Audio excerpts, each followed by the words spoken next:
7 అని రాయండి. ఇప్పుడు మీకు ఏది సింపుల్ గా ఒకటే గుర్తుపెట్టుకున్నాను. ఈ 5 రాజ్యాలు ఎట్లా ఎవరెవరు క్లోజ్ చేశారు రాసుకుంటే క్లోజ్ చేసుకోవచ్చు. ఇప్పుడు గోల్కొండ క్లోజ్ చేసాం. గోల్కొండ ఎవరు ఆక్యుపై చేసుకున్నారు? ఏ సంవత్సరంలో? ఆ టైంలో గోల్కొండ చివరి నవాబు తెలిసిన హసన్ తానీషా. ఏం పేరు? రాసుకోండి. At that time Golconda Nawab. ఈ సమయంలో గోల్కొండ నవాబ్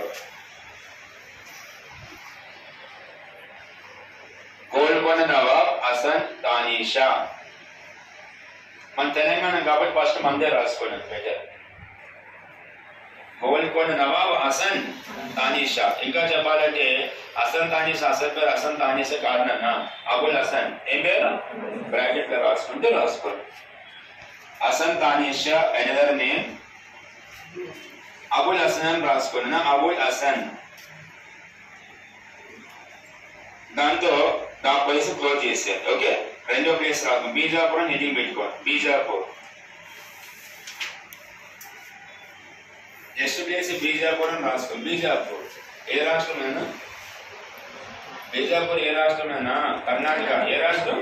బ్రాకెట్ రాసుకోండి కర్ణాటకని.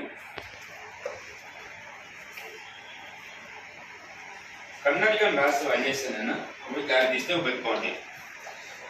ఒక పేరు చెప్తున్నా, యూసఫ్ అదిల్ షా. పేరు ముందు ఏం రాయకండి అన్న, యూసఫ్ అదిల్ షా. రెండోది పేరు ఇబ్రహీం అదిల్ షా. అన్నిట్లో లాస్ట్ పదం అదిల్ షా రావాలి. మళ్ళీ చెప్పండి. ఫస్ట్ది యూసఫ్ అదిల్ షా. యూసఫ్ అదిల్ షా అని ఒక పోర్చుగీస్ కావాలి రోజు నుంచి గోవాని ఆక్యుపై చేసుకుంటారు. దానికి హెల్ప్ చేసిన విజయ సామ్రాజ్యపు రాజు శ్రీకృష్ణ.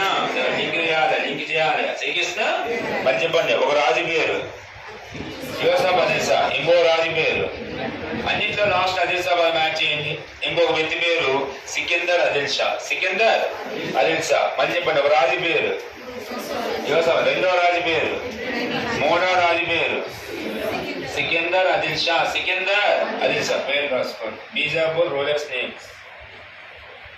బీజాపూర్ రాజుల పేర్లను రాయండి అన్న. బీజాపూర్ రూలర్స్ నేమ్స్ అని రాసుకోండి. ఫస్ట్ పేరు రాయండి అన్న యూసఫ్ అదిల్ షా.